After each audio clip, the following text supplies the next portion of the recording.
So remember how I said last week that we are in a global realignment with Gen Z leading the charge all around the world for change? Well, Morocco's youth are back in the streets. Under the banner name Gen Z 212, organizers relaunched nationwide protests after a brief pause, timed deliberately ahead of King Mohammed VI's address to Parliament today. Their demands are blunt. Fire Prime Minister Aziz Akhannouch, clean up corruption and shift spending from showcase projects to basic services that actually work for the people. The spark that ignited all of this was a tragedy that shook the country's conscience to the core. 8 women died while giving birth at a public hospital in Agadir.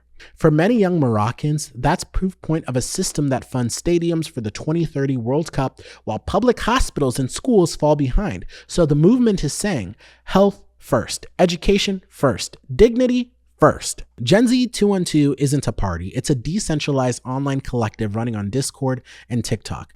They've even sent a public letter to the king asking him to dismiss what they call a corrupt government, release political detainees, and convene a national forum to hold Graft to account.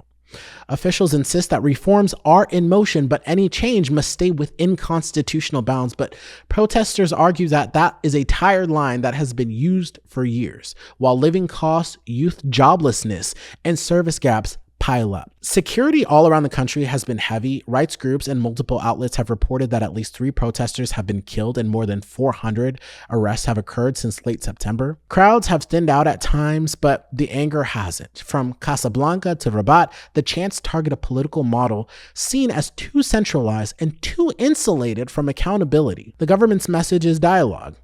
Young people are demanding decisions, and decisions right now. So, a quarter to a third of Morocco's youth are outside work or school, and unemployment among 15 to 24-year-olds is about 35.8%. That is the drumbeat under every march. And it's why this is bigger than one prime minister. It's about whether the state reorients toward everyday services and opportunity for a rising generation. So what now?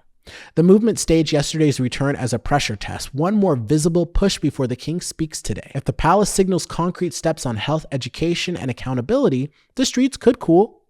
If not, expect this youth-led wave, creative, networked, and determined to keep forcing the conversation. But Morocco's youth have made one thing crystal clear.